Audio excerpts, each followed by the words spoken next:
저희는 이번 봄 그리고 초여름까지 현재 사도행전 시리즈를 강의하고 있습니다. 특별히 이름하여 교회행전. 예전에 1세기 때에 교회를 태동케 했던 것이 무엇이고 또 교회가 성장한 그런 에너지원이 무엇일까? 두 가지 사도 시대의 교회의 두 양날개를 우리는 부활과 예수님의 부활과 또 성령이라고 쭉 들어왔습니다. 오늘은 그 마지막 시간으로서 사도행전 12장에 나와 있는 하나님의 교회가 어떻게 또 어려움을 극복했는지를 봄으로써 우리 또한 신앙의 어려움을 당할 수 있는 부분을 슬기롭게 또 주님의 은혜로 넘어가는 그러한 교훈들을 얻고자 합니다. 저희가 사도행전 강해 시리즈 1이 있으면 2가 또 있지 않겠습니까? 2를 기대하시고 to be continued 다음번에 하도록 하겠습니다. 저희가 4월 달 중순부터 늘 세월호 그 참사를 바라보면서 좀 뉴스가 그걸 도배가 돼 있었는데 같은 시기에 4월 중순에 또 다른 사건이 저쪽 아프리카 나이지리아에서 있었음을 알고 계신 분들도 있으실 겁니다. 4월 중순에 어느 그 산간 지역의 치복이라는 그런 마을이었는데 공립학교의 여학생들이 있는 공립학교에 괴한들이 들이닥쳐서 거기에 있는 아이들 한 200여 명을 납치를 해가지고 지금까지 행방이 어디 있는지 알 수 없는 그러한 안타까운 사연을 계속 뉴스에서 미국 뉴스에서 보여주고 있습니다. 그래서 유엔이 지금 개입하고 미국이 개입해서 구조를 할 수 있을까 바라보는 그러한 국제적인 상황을 보는데 그들이 왜 납치됐는지에 대한 설명을 그 담당했던 무장 단체인 우리 보코하람이군요. 하람이란 무장 단체가 발표를 했습니다. 그들은 말하기를 우리의 젊은 여성들이 학교에 가는 것이 옳지가 않다. 그들은 공부를 할 필요가 없다. 특별히 서구식의 기독교 교육을 받는 것을 우리는 반대하고 우리 아이들을 우리는 그들을 이제 강제로 무슬림에게 결혼을 시켜가지고 아직 16, 14 이런 나이들입니다. 이런 청소년들을 결혼시켜서 강제로 무슬림으로 개종할 것이다. 그리고 이 기독교는 우리나라에서 나가기를 원한다 하면서 그 뒤에는 교회에 대한 핍박, 그 뒤에는 하나님의 사람들을 싫어하는 그러한 영적인 세력들이 있음을 보게 됩니다. 그 이외에도 우리는 우리 시대에 많은 교회가 당한 어려움들을 만날 수가 있습니다. 우리 미국은 육체적으로 뭐 납치하거나 이런 일은 별로 없겠지만 영적으로 계속적으로 그리스도인들을 좋아하지 않고 또 교회 다니는 것이 파퓰러하지 않은 그런 사단의 공격하는 시대 가운데 살고 있다고 생각을 합니다. 이 세상에서 악인이 잘 되는 것을 봤을 때 정말 세상을 섬기고 또 물질을 섬기는 사람들이 그것이 최고의 가치관인 사람들이 잘 되는 것을 봤을 때 그리고 세상 속에서 교회가 핍박당하는 것을 볼 때 우리의 마음은 낙심이 되고 위축이 되는 것이 사실인 것을 또한 고백하게 되는 것이죠. 오늘 우리가 읽으신 본문인 사도행전 12장을 통하여서 우리는 핍박 속에서 핍박받는 교회가 어디에서 소망을 얻을 수 있을 것인가 하는 그러한 주제를 가지고 말씀을 같이 보기 원합니다. 오늘 읽으신 말씀은 전체 빙산의 한 부분입니다. 성경 있으시면은 함께 12장 전체를 같이 보시면서 들으시고 또 우리 주보 아웃라인을 따라가시면은 훨씬 더 은혜가 될 것이라고 저는 믿습니다. 오늘 이야기는 헤롯이라는 왕으로부터 시작이 됩니다. 12장 1절에 보시면은 헤롯 왕이 지금 교회에 있는 몇 사람들을 헤아려 한다. 헤롯 왕이라는 피겨가 지금 교회를 핍박하는 그런 장면이 나옵니다.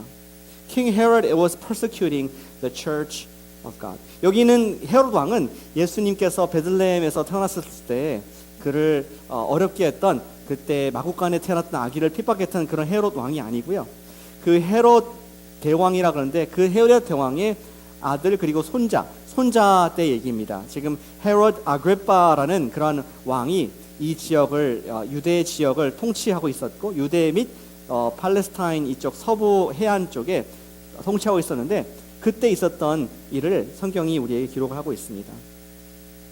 헤롯은 한 가지를 발견했습니다. 아하, 내가 교회에 있는 그리스도인들을 핍박하면은 내가 인기가 높아지는구나, 유대인들이 좋아하는구나 하는 것을 알게 되었습니다. 이 헤롯은 로마의 정부의 이탈리아에 있는 그 정부의 권한을 가지고 이 지역을 다스리는 그러한 왕이었습니다. 근데 이 아시다시피 팔레스타인 지역은 호락호락한 지역이 아니었어요. 유대인들이 잘 로마 정부에 협조를 하지 않았습니다. 그래서 이 로마 사람들로서, 우리 헤롯이 로마 사람으로서 이스라엘을 잘 다스리는 것이 중요했는데, 우리 그리스도인들을 핍박하니까 갑자기 유대인들이 헤롯을 좋아하고 로마 정부에 더 호의적이 된 것이었습니다. 어떻게 알게 되느냐? 우리 헤롯이 2절에 보시니까 그가 요한의 형제인 야고보, 예수님의 12제자 중에 한 명인 세베대 아들들 중에서 한 명인 야고보를 그가 칼로 처형을 했을 때 유대인들이 박수를 치고, 당신은 정말 우리 유대인들 친유대 하는 Jewish friendly한 사람이군요 하면서 인기가 올라가는 것을 발견을 하게 되었습니다. 그래서 이 헤롯 왕은 또다시 이제 교회 가운데 리더가 누군가 보니까 예루살렘에 또 다른 리더로 올라온 이 베드로를 발령하면서 베드로를 옥에 감금하고, 그 또한 이 6월절 기간을 지나고 있었는데 그 뒤에 처형을 할 작전을 계획을 잡는 것을 보게 됩니다. 조금 더 배경 설명을 드리겠습니다. 우리 가장 처음으로 교회 역사상 순교를 당한 분이 있었습니다. 제가 2주 전에 봤는데 그 이름이 누구였을까요? 그분은 스로 시작하는 분이었습니다. 다 아시는데 이 텅에서 잘 안 나오시죠? 하나, 둘, 셋. 스데반. 감사합니다. 너무나 머리가 좋으신 것 같습니다. 스데반 집사가 하나님의 뜻 가운데 순교를 당했습니다. 그것을 보고 이 유대인들이 좋아하는 것을 보고 헤롯은 더 나아가서 우리 야고보를 잡아 죽였고, 이제 또다시 베드로라는 사도를 잡을 일을 생각하고 있습니다. 3절입니다. 유대인들이 이 일을 기뻐하는 것을 보고 베드로도 잡으려 할세 때는 무교절 기간이다. 우리가 이 속에서, 핍박 속에서, 교회의 핍박 속에서 우리가 볼 수 있는 소망은 무엇이냐? 첫 번째는 하나님께서는 교회의 핍박을 허용하신다. 우리가 그것을 알 때, 그것을 정확히 인지할 때 우리는 소망을 반대로 품을 수가 있습니다. 하나님께서 교회의 핍박을 허용하신다. God allows the church of God to be persecuted. When we know this fact, we have hope. 그러한 것을 오늘 본문이 말씀을 해주고 있는 것입니다. 헤롯은 베드로를 군인 4씩 4짝을 4패에, 그러니까 16명이죠. 4명의 세트가 된 그런 군대를 우리 병사들을 가지고 로테이션 하면서 이 베드로를 옥에서 감시하는 장면이 바로 다음 구절에 나오게 됩니다. 다른 유대인들을 또다시 즐겁게 하고, 그런 말미암아 자기가 로마 정부로부터 인정받는 헤롯 왕이 되기 위하여서 그는 이러한 또 다른 살인을 계획하는, 순교를 지금 계획하는 것을 보게 되는 것이죠. 오늘날도 그리스도인들이 저는 정치적인 희생양이 되는 상황을 보고 있습니다. 오늘도 똑같이 어떤 국가의 이익을 위하여서, 또 종교적인 이름으로 전 세계의 많은 교회들이 핍박을 당하고 있음을 우리가 똑같이 볼 수가 있습니다. 이런 상황 가운데서 교회가 할 수 있는 것이 한 가지 있었습니다. 교회는 정부에다가 10만 명의 파티션을 통해서 우리가 이 핍박하는 것을, 종교의 자유를 빼앗는 것을 막아주십시오, 그렇게 하지 않았습니다. 초대교회는 그들이 함께 모여서 간절히 가장 교회가 잘하는 것, 기도를 하는 것을 볼 수가 있는 것이죠.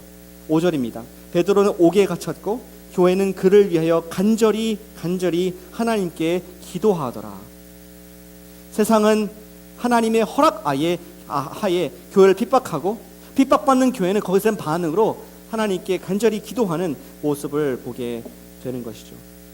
역사적으로 사탄은 정부와 통치자들을 이용해서 조직적으로 교회를 핍박해 왔습니다. 우리가 그냥 단순히 이런 에피소드를 읽지 말고 우리가 그 뒤에는 영적인 리얼리티, 영적 현상을 보길 원합니다. 지금 헤롯 왕 뒤에는 누가 있겠습니까? 바로 사탄이, 그에게 사단이 헤롯의 정치적인 권세를 이용하여서 지금 막 싹트고 일어나고 있는 예루살렘 교회를 짓밟고자 하는 것을 볼 수가 있습니다. 우리 영적 리얼리티를 들춰서 보여주는 책이 있는데 바로 요한계시록입니다. 우리 현상이 일어나는 것들이 다가 아니고, 보이는 것이 다가 아니고 보이지 않는 것을 보게 해주는 것이 revelation, 계시입니다. 요한계시록 17장 2절을 한번 들어보시겠습니까? 땅의 임금들도 그와 더불어, 여기 그는 바벨론의 음료를 말하는 것입니다. 사탄을 말하는 것입니다. 사탄과 더불어 음행하였고 땅에 사는 자들도 그 음행에 포도주에 취하였다 하고, 그 다음 구절 보시니까 17장 6절, 또 내가 보매 이 여자가 성도들의 피와 예수의 증인들의 피에 취한지라. 내가 그 여자를 보고 놀랍게 여기고 크게 놀랍게 여기니. 사도 우리 요한은 말하기를 이 군왕들, 이 세상을 다스리는 사람들 중에서는 그들이 사탄과 하나가 되어서 포도주를 마시고 피를 마시는데, 누구의 피냐? 바로 예수 믿는 사람들의 피, 또 순교하는 그런 사람들의 희생을 통하여서 그들이 영적으로 이 장악해가는 그런 뒤에 영적 리얼리티, 현실이 있음을 우리에게 보여주고 있습니다. 역사적으로 국민을 핍박하고 또 반인륜적인 행위를 한 국가들을 보면은 그들은 기독교인들과 교회를 핍박해 왔습니다. 우리 성경에서 나오는 가장 첫 번째 예가 애굽입니다. 애굽은 성경에서 직접 말씀하고 있습니다. 하나님께서 바로에게 허락하셔서 이스라엘 백성들을 종을 삼게 하시고 그들을 끝까지 노예로, 그들을 끝까지 괴롭히는, 하나님의 백성을 탄압하는 그러한 도구가 되었습니다. 또 그 뒤에 로마는 어떻습니까? 로마는 이 성경에 쓰였을 당시에 많은 사람들이 박해를 피해서 우리 클라우디우스라든지 또 네라 황제라든지 이러한 불같은 황제들의 핍박으로 인해서 교회가 불시험을 당하는 그런 시점이 있었습니다. 그 뒤에도 누가 있었느냐? 우는 사자와 같이, 베드로 후서에 보시면 우는 사자와 같이 사탄이 잡아먹을 자를 찾고 있다라고 말씀을 하고 있습니다. 그 이외에 독일의 나치라든지 또 구소련의 그러한 기독교를 탄압했던 정부들, 중국의 어떤 인권 탄압과 또 교회를 정말 사람들 죽이는 것, 그리고 또 우리 가깝게는 일본의 우리 식민 통치 기간 동안에 많은 교회들을 불태우고 많은 그리스도인들을 죽이지 않았습니까? 그 뒤에는 영적인 리얼리티가 있었다는 것입니다. 헤롯 뒤에 조종하는 사탄이 있었던 것처럼 우리 이런 정부들 뒤에는 영적으로 조종하는 사단의 계략이 있음을 우리 역사를 통해서 어렵지 않게 찾을 수가 있습니다. 그리고 동시대에 살고 있는 북한, 그곳에서도 자기가 신으로 군림하면서 많은 지하에 있는 교인들을 죽이고 박해하고 정치 수용소에 보내로 말미암아 어떻게 해서든지 그 교회의 뿌리를 뽑기 원하는 사단의 전략을 우리는 볼 수가 있는 것이죠. 핍박 뒤에는 영적인 세력이 있는 것입니다. 하나님께서는 국가를 이용해 하나님 백성을 핍박하는 것을 허용하신 것을 우리 기억하기 원합니다. 지금은 그런 때입니다. 하나님께서 그러한 핍박을 교회에 허용하셨다는 것을 우리 본문과 또 우리의 현상적으로 볼 수가 있는 것이죠. 이러한 가운데 우리가 할 수 있는 것이 무엇이겠습니까? 우리가 어디 UN이나 또 정부에다가 퍼테이션 하겠습니까? 누가 friend or foe 알지 못하는데, 영적인 리얼리티를 우리가 알지 못하는데 우리가 할 수 있는 것이 무엇이냐? 우리는 국가를 위해서 기도를 해야겠습니다. 내가 몸담고 있는 사랑하는 나라를 위해서, 우리 미국을 위해서, 그리고 우리의 조국인 대한민국을 위해서 기도하는 것이 주님의 뜻인 줄로 믿으시길 바랍니다. 위정자들과 정치, 사회 지도자들이 하나님을 두려워하도록 기도를 해야겠습니다. 현재가 마지막 때인데 마지막 순간이 오기 전까지 교회가 복음을 활발하게 전파할 수 있도록 정부와 또 지역사회 리더들을 위해서 기도를 해야 하는 것이 하나님의 뜻인 것입니다. 왜냐하면 궁극적으로 교회의 핍박까지도 하나님의 손에 있음을 우리가 믿을진데, 하나님께서 이 핍박을 속에서도 교회를 보존시키고 우리 영혼 구원할 수 있음을 또한 믿기 때문에 그렇습니다. 디모데전서 2장 2절 말씀을 한번 들어보시겠습니까? 바울은 그의 사랑하는 목회자 디모데에게 이렇게 말합니다. 임금들과 높은 지위에 있는 모든 사람을 위하여 기도하라. 이는 우리가 모든 경건과 단정함으로 고요하고 평안한 생활을 하려 함이라. 사도 바울은 구체적으로 우리에게 제시해주고 있습니다. 이 세상이 공중 권세 잡은 자가 지금 정부를 쥐락펴락하고 있고 또 교회를 탄압하는 그러한 무장단체들을 뒀기 때문에 우리가 사랑하는 디모데야, 너희가 할 것이 무엇이냐? 너희는 위정자를 위해서, 국가를 위해서 기도하라. 그래서 하나님 복음이 막히지 않도록 기도하라. 오늘이 며칠입니까? 5월 25일 525. 지금 조국 한국에서는 제가 듣기로는 525 회개의 날을 갖고 있습니다. 회개의 날, 기도회를 아마 가졌겠죠. 이제 어제니까 한국은 이제 벌써 월요일 됐을지 모르겠네요. 어쨌든 그들이 해운대에서 모여서 백사장에서 뜨겁게 모여서 대한민국을 위해서 기도하는 시간을 가졌습니다. 2007년도에 처음 한 것으로 알고 있는데, 그들이, 젊은 사람들이 또 정말 많은 교회들이 동참하면서 수백 개의 교회가 후원해서 백사장에 모여서 내가 잘못했습니다, 주님 제가 죄인입니다, 느헤미야의 기도를, 다니엘의 기도를 하면서 민족과 나라를 끌어안고 특별히 세월호라는 참사를 경험하면서 더욱더 우리를 각성해야겠다는 마음으로 국가를 위해서 기도하는 것이 참 주님께서 기뻐하시는 거라고 저는 생각합니다. 우리가 비록 우리 조국과 멀리 떨어져 있고, 또 우리가 비록 이민자로서 미국을 살고 있지만, 우리가 그리스도인으로서 해야 할 본분이 무엇이냐? 핍박받는, 우리가 정말 사단의 그러한 이 세상의 공중원세 밑에 있지만, 우리가 오늘도 할 수 있는 것은 기도. 특별히 위정자들과 위해서, 우리 지역 사회의 단체장들을 위해서, 또 우리 대통령을 위해서 기도하는 것이 우리의 하나님의 뜻인 것을 믿으시길 바랍니다. 그것이 첫 번째 우리에게 주시는 적용입니다. 우리가 소망이 없어 보일 때, 교회가 핍박받을 때 어떻게 할 것인가? 국가를 위해서, 정부를 위해서 기도하시길 바랍니다. 그리고 두 번째 우리에게 주신 교훈이 있습니다. 우리가 이러한 교회가 핍박당할 때 어디에 소망을 찾을 수 있을까? 두 번째는 교회의 중보 기도가 가장 강력한 핍박도 뚫을 수 있는다. 가장 강력한 무기가 바로 중보 기도인 것을 믿고 우리가 중보해 주기를 원합니다. 오늘 본문은 이어집니다. 7절에 보시니까 지금 간절히 기도하는 그 교회의 기도 응답을 들으시고 하나님께서 천사를 파견하십니다. 주의 사자가 갑자기 호련히 잠자고 있는 지금 베드로, 감옥 속에서 양옆에 두 명의 군사가 있는 상황 속에서 졸고 있는 베드로에게 나타나서 쿡쿡 옆구리를 찌르고 있습니다. 보실까요? 7절입니다. 호련히 주의 사자가 나타나매 옥중에 광채가 빛나며 베드로의 옆구리를 쳐 깨워 이르되 급히 일어나라 하니 쇠사슬이 miraculously 벗겨지는 그런 장면이 나옵니다. 그리고 11절에 보시니까 10절이죠. 문이 2중 3중으로 된 문이 다 열리고 천사가 그를 바깥까지 끌고 나왔을 때 11절에 드디어 베드로가 이것은 내 꿈이 아니었구나, 생시구나 하는 것을 발견하게 됩니다. 이에 베드로가 정신이 들어 이르되 내가 이제야 참으로 주께서 그의 천사를 보내어 나를 헤롯의 손과 유다 백성의 모든 기대에서 벗어나게 하신 줄 알겠노라. 그리고 그때 교회는 뭐하고 있었습니까? 아까 우리 5절에서 봤지만 기도하고 있었고, 또 한 번 강조해서 12절에서 말씀을 해주고 있습니다. 깨닫고 마가라 하는 요한의 어머니 마리아의 집에 가니, 베드로가 곧장 교회가 모인 데로 갔습니다. 여러 사람이 거기에 모여 기도하고 있더라. 성경은 반복을 하고 있습니다. 중요한 것은 성경이 반복해서 말씀하고 있습니다. 지금 베드로는 아마 죽었을 거라고 스스로를, 본인이 스데반의 죽음도 봤고 또 바로 자기의 같은 사도, 동료 사도였던 야고보의 죽음도 보면서 이제 나는 죽었구나, 하나님께서 교회 핍박을 허락하시는구나, 그렇게 아마 포기하고 잠을 잤을지도 모르겠습니다.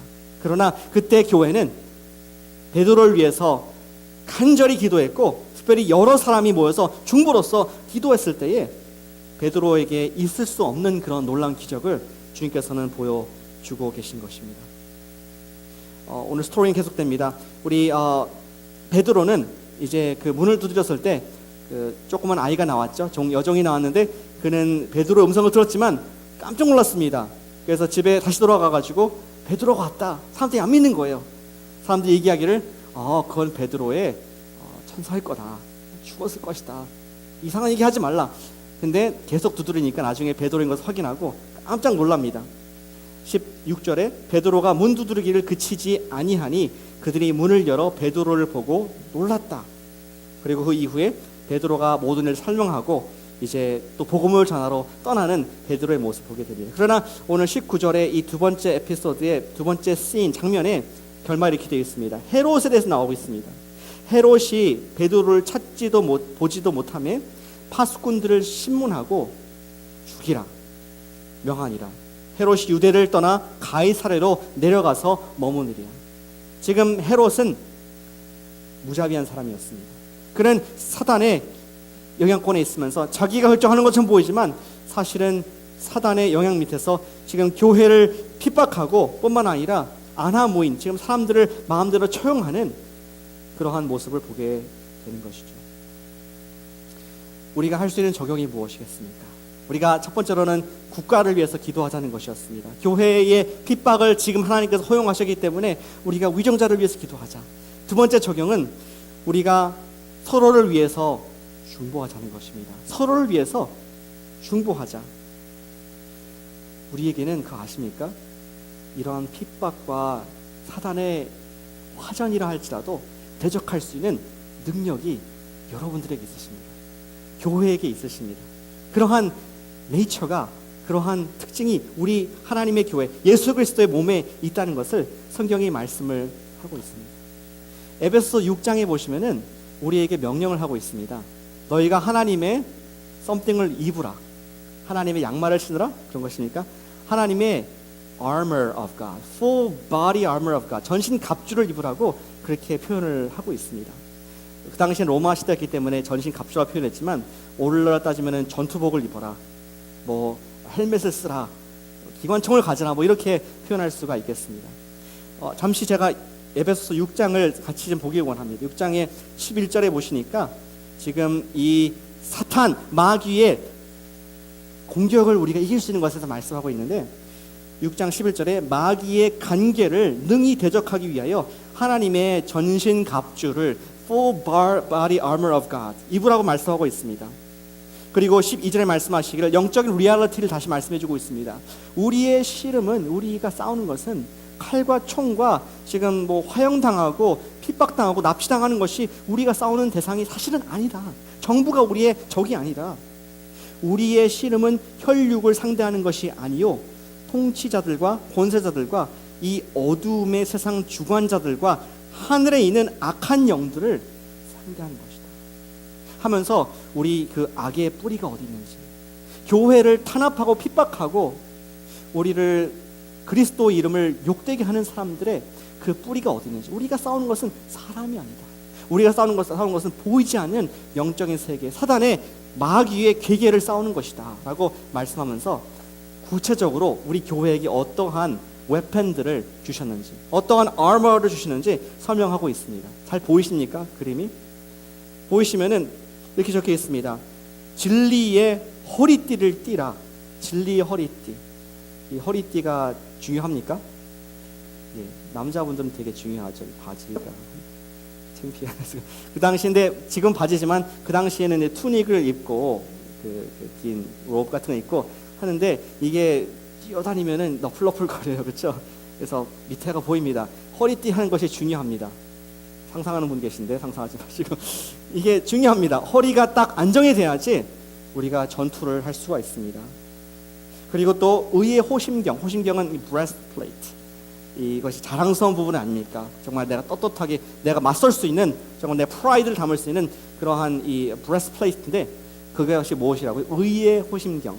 우리의 의는 내 자신이 자랑하는 것이 아니라 예수 그리스도가 내 마음에 계셔서 예수 그리스도의 의로 막아내는 그러한 지금 아머를 입으라고 말씀을 하고 있습니다.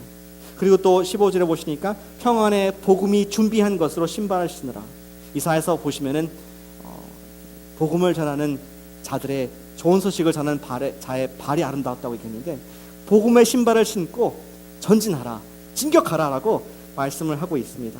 또한 믿음의 방패를 가지고 악한 자의 모든 불화살을 소멸하고, 사단은 이간질하는 자입니다. 사단은 우리에게 불시험을 주는 자입니다. 그것을 뭐로 막는다고요?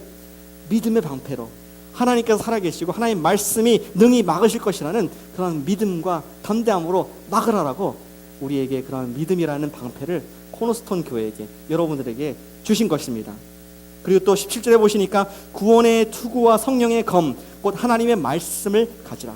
모든 것이 디펜스 무기지만 장비지만 검, 하나님의 말씀, 약속의 말씀을 우리가 들이대고 하나님께서 말씀하시되 기록되었으되 예수님께서 사전에 이긴 것처럼 말씀의 검을 가지고 대적하라라고 말씀하고 있습니다. 그런데 제가 말씀하고 싶은 포인트는 이런 전신갑주가 아니라 그 뒤에 나와 있는 말씀입니다. 우리가 이렇게 갑옷을 입고 무기를 장착하고 있으면은 우리가 굉장히 무겁습니다.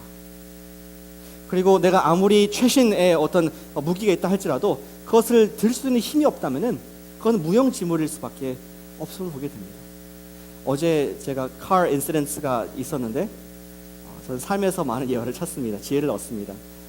근데 계속 차를 소유해 왔지만 이번처럼 그 토잉을 한 것은 처음이었습니다.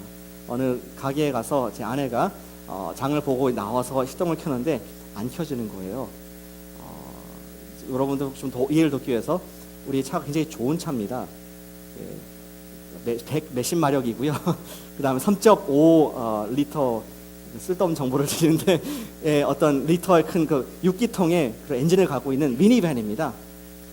저에도 저 차가 정말 저 요세미티도 갔다 왔고 많은 가족들과 짐을 싣고 이 레이크 타워도 올라간 그런 대단한 힘이 있는 능력이 있는 그런 저희의 충성스러운 차입니다. 그래서 정말 여러 가지 시도를 했습니다. 이것을 점 케이블로도 어떤 분이 도와주셔서 하고 또 뭐 배터리도 측정해보고 했는데 결국에는 이게 ignition을 돌리면은 속에서 이게 모터가 돌아야 되는데 전혀 소리가 없는 거예요. 클릭 하는 소리도 없고 아무 소리가 없는 것입니다. 그래서 정말 처음으로 토잉이라는 것을 이제 전화를 해서 하게 되었습니다. 근데 그 육중한 녀석의 몸을 가진 녀석이 트럭 뒤에 이제 끌려서 실려가지고 가는 모습이 너무 애처로웠습니다. 그리고 저 녀석이 회상할 수 있을까? 근데 뭐 참 이상한 것 같습니다. 또 메케닉샵 가니까 토잉까지 했는데 참 얄미웠습니다. 의사 앞에 가면 갑자기 병이 낫는 것처럼 이 녀석이 나왔더라고요. 근데 무슨 말씀 드리냐? 아무리 강한 마력이 있고 모든 그 장비가 있고 그리고 힘이 있는 그러한 차라 할지라도 그런 중무장한 차라 할지라도 그것을 ignition 켜지지가 않으면은 그것이 시동이 걸리지 않으면은 그냥 piece of junk 아무 쓸모없는 끌려갈 수밖에 없는 고철일 수밖에 없지 않습니까? 우리 교회에도 중무장을 주셨습니다. 헬멧을 주시고 갑옷을 주시고 칼을 주셨지만 우리가 그것을 사용할 수 있는 ignition 그것을 발동을 걸 수 있는 능력이 없다면은 우리에게는 무거운 짐이 되고 아무 쓸모가 없는 그리고 사단의 불화살에 맞아서 죽을 수밖에 없는 상황이 된다는 것이죠. 길게 말씀드렸는데 18절의 말씀이 이렇게 되겠습니다. 우리 에베소 6장 18절에 모든 이것을 가지라고 말씀한 뒤에 잘 들어보시기 바랍니다. 모든 기도와 간구를 하되 항상 성령 안에서 기도하고 이를 위하여 깨어 구하기를 항상 힘쓰며 여러 성도를 위하여 구하라. 지금 기도에 관한 표현이 몇 번 나왔습니까? 모든 기도와 간구와 기도로 성령 안에서 기도하고 깨어 있고 성도를 위해서 구하라. 짧은 구절이지만 5번이나 기도하라. 너에게 무기를 줬지만 너희가 깨어 있고 기도하고 하나님 능력을 의지하지 않으면 칼을 들 힘이 없는 것이다. 불화살을 막아낼 방패를 들 수가 없는 것이다. 그리고 다음 구절에서 바울도 신이 얘기합니다. 또 나를 위해서 구할 것은 내게 말씀을 주사 나로 입을 열어 복음의 비밀을 담대히 알리게 하옵소서 할 것이니. 바울조차도 얘기하기를 내가 지금 복음의 사도 있고 뜨겁게 불타고 있지만 내가 입을 열어 전할 수 있도록 나를 위해서 기도해달라. 사도 바울은 자신의 약점을 너무나 잘 알았습니다. 우리 교회의 약점을 알고 있었습니다. 우리는 기도가 없이는 특별히 서로를 위한 중보 기도가 없이는 아무것도 할 수 없는 하나님 앞에서 piece of junk 일 수 있는 존재인 것을 우리가 오늘 말씀 속에서 깨닫기를 원하는 것입니다. 전신갑주를 사용할 에너지가 바로 기도인 것이죠. 우리 교회는 위기에 강한 교회라고 저는 믿습니다. 아멘이십니까? 여러분들 아멘 하신 분들 대단한 믿음을 가지고 계십니다. 기도하는 분들이시고 우리 교회에 이머전시가 가끔씩 있습니다. 목장의 가족원들이 긴급하게 아프거나 또 어떤 어려운 일을 당할 때 우리 교회에 있는 중보기도부가 가동이 되어서 기도하면 24시간 내에 해결되는 놀라운 하나님 능력을 보고 있습니다. 아멘. 기도하는 분들은 알고 계십니다. 우리가 그러한 기도의 능력을 사용할 때에 우리가 핍박받는 교회를 할지라도 이 세대 가운데 수세에 몰리는 영적 리얼리티를 할지라도 우리는 그 속에서 승리를 할 수 있음을 믿으시기 바랍니다. We have the power, the most important, the most powerful weapon of all to go against the persecution against the church, and that is intercessory prayer, prayer offered to God. 세 번째, 우리 하나님께 주시는 교훈이 있습니다. 우리 헤롯이 이제 사람들을 죽이고 장면이 전환됩니다. 어디로 갔느냐? 헤롯이 다스리고 있는 또 다른 지역인 이 서부 해안으로 우리 포커스가 옮겨지는데, 특별히 두로와 시돈이라는 그런 도시의 사람들이 헤롯에게 몰려옵니다. 헤롯은 그 지역을 주장하는 사람이었기 때문에 그가 곡식을 물품을 해안 도시에다 공급하지 않으면은 그들을 살 수가 없는 그러한 형태의 경제 구조를 갖고 있었습니다. 20절에 보시니까 근데 for some reason 어떤 이유로 인해서 헤롯이 두로와 시돈 사람들을 대단히 노여워했다. 그래서 지금 두로와 시돈 사람들이 헤롯이 자기 지역 온 것을 듣고 아부를 하는 지금 사탕발림으로 왕의 마음을 기쁘시게 할 그런 상황에 있던 것이었습니다. 헤롯은 22절에 보시니까 왕복을 입고 단상에서 연설을 합니다. 그때에 우리 두로와 시돈 백성들은 살살 녹는 입술로서 이렇게 고백을 합니다. 이것은 신의 소리요 사람의 소리가 아니다. 이에 헤롯이 하나님께 영광을 돌리지 않았기 때문에 주의 사자가 그를 와서 친히 벌레가 그를 먹었다라고 그 다음 23절에서 기록을 하고 있습니다. 이것은 성경의 기록입니다. 그러나 이 똑같은 사건 헤롯 아그리파에 대한 기록을 또 다른 사람이 적고 있는데 성경과 무관한 유대인의 역사학자 요세푸스가 그가 이렇게 기록을 하고 있습니다. 헤롯이 입은 왕복은 그가 온통 은으로 장식된 옷이었다라고 그는 관찰하면서 기록을 하고 있습니다. 그가 많은 백성들 앞에서 이제 아마 한번 상상해 보시게 컬러심 같은 데서 연설을 하려고 그러는데 동틀 때 새벽 7시나 6시 때 이렇게 단상에 섰는데 점점점 해가 뜨면서 이 옷이 은으로 됐으니까 얼마나 반사를 잘하겠습니까? 햇빛이 찬란한 햇빛이 그의 옷에 반사됐을 때 그것은 실로 휘황찬란한 너무나 그 황홀한 그러한 모습으로 바뀌어 있었다고 우리 요세푸스는 기록을 하고 있습니다. 사람들은 찬사를 보내게 됩니다. 왕이 대단하십니다. 그리고 이렇게 고백했다고 합니다. 우리에게 은혜를 베푸소서. 지금까지는 우리는 당신을 인간으로 섬겼지만 이제부터는 당신을 불멸의 존재로 confess, 고백합니다. 불멸의 존재가 뭡니까? 당신을 신으로 우리가 인정합니다 하면서 그러한 기록을 고백한 것을 요세푸스가 기록을 하고 있습니다. 이에 대해서 헤롯은 어떻게 했습니까? 그들을 꾸짖거나 그들을 바꾸지 않고 그들의 아첨하는 말을 막지도 않았습니다. 그의 기록이 되어 있습니다. 요세푸스가 또 말하기를 그때에 그의 심장이 갑자기 찌르듯이 아팠고 동시에 복부에 깊은 통증이 있었습니다. 그는 급하게 왕궁으로 자기의 몸을 옮기게 되었고 이송이 되었고 5일 동안 고통 가운데서 있은 뒤에 54세의 나이로 죽게 됩니다.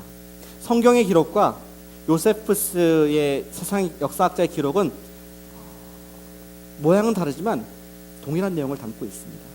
지금 성경에서는 우리 헤롯이 벌레가 먹어서 죽었다고 하지 않습니까? 바로 죽었다고 하고 있고 요세푸스는 말하기는 속에서부터 그가 깊은 통증을 느끼다가 5일 만에 죽었다. 공통점은 inside out, 속에서부터 어떠한 뭐가 있어서 그가 타는 듯한 아픔을 가지고 결국 죽게 되었다 하는 기록, 공통된 기록을 우리에게 확증해주고 있습니다. 교만한 교회의 핍박자 헤롯은 하나님의 심판을 받았고 교회의 하나님의 말씀은 그 다음 절 24절에 보시니까 하나님 말씀은 흥왕하여 더하게 되는 사단과 헤롯은 하나님 말씀을 뽑고자 했지만 교회를 이 세상에서 뽑아버리고 다 죽여버리고자 했지만 반대로 헤롯이 패망하게 되고 그리고 교회가 흥왕하게 되는 역설적인 모습을 보게 됩니다. 너무나 강력한 핍박을 받는 교회였지만 결국 세상의 군왕조차도 그것을 대적할 수가 없었던 것이죠. 우리는 여기에서 영적인 진리를 발견할 수가 있습니다. 그것은 무엇이냐? 하나님께서는 결국에는 악을 심판하시고 교회를 흥왕케 하신다. 그것이 우리에게 주는 위로와 또 격려의 메시지라고 저는 생각합니다. 아멘이십니까? The Lord Jesus Christ will one day judge, punish His rulers, the rulers of this world, and elevate and exalt His church. 그것이 우리 세 번째 주시는 교훈인 것입니다. 마찬가지로 우리 아까 봤던 요한계시록에 보시면은 영적인 일들을 미리 우리에게 보여주고 있습니다. 그 중에 한 가지가 요한계시록 6장 10절에 이렇게 적혀 있습니다. 많은 순교자들이 역사석에서 죽었었는데 그 순교자들이 하나님께 기도를 하고 있습니다. 어떻게 기도합니까? 큰 소리로 불러 이르되 거룩하고 참되신 대주제여 땅에 거하는 자들을 심판하여 우리 피를 갚아주지 아니하시기를 어느 때까지 하려 하시나이까? 우리의 억울함을 언제 신원해 주시겠습니까? 우리 언제 한번 우리 시원하게 우리의 아픔들을 갚아주시겠습니까? 그 다음 구절에 말하기를 각각 하나님께서 그들에게 흰 두루마기를 주시며 이르시되 아직 잠시 동안 쉬되 그들의 동무 종들과 형제들도 자기처럼 죽임을 당하여 그 수가 차기까지 하라 하시더라. 마치 댐에 물이 점점 고여야지 이것을 물을 풀어서 우리 산업용수나 또 농사로 쓸 수 있는 것처럼 하나님의 지금 진노가 쌓이고 있는 것입니다. 하나님께서는 잠시 이 시간에 교회의 핍박을 허락하셨습니다. 하나님께서는 악인의 형통함을 잠시 허락하셨습니다. 그러나 요한계시록이 미래를 보여주면서 우리에게 알려주는 것은 때가 차기를 하나님께서 기다리시고 결국에는 오늘 헤롯과 같이 세상을 주관하고 있는 군왕들과 또 그 뒤에 있는 영적인 세력인 사탄은 멸망을 당하고 심판을 당할 것이라는 메시지를 우리에게 주고 계신 것입니다. 이 세상에서의 교회를 향한 핍박도 영원하지 않을 것이다.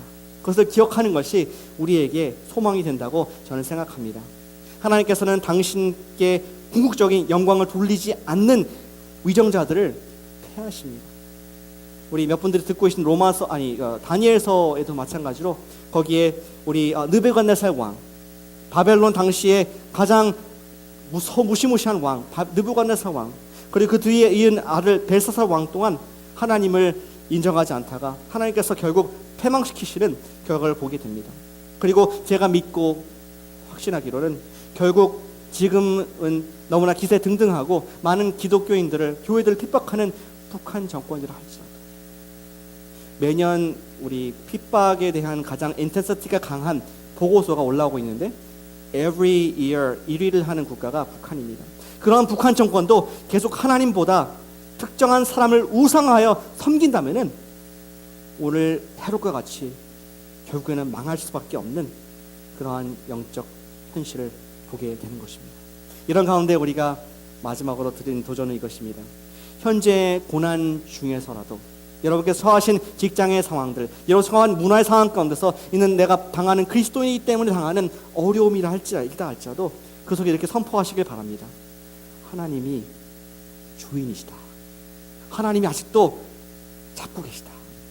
공중 권세 잡은 자가 이 세상을 주관한 것으로 보이지만 그 위에 하나님이 주권자이시다. 우리가 이렇게 선포하고 기억할 때 우리는 지금의 어려운 상황 가운데서도 능히 감당할 줄로 믿으시길 바랍니다. 여러분께서 잘 들으시기 때문에 제가 한 가지 얘기만 하고 마치도록 하겠습니다. 이번 주에 제 아까 우리 클래스에서 말씀드렸습니다.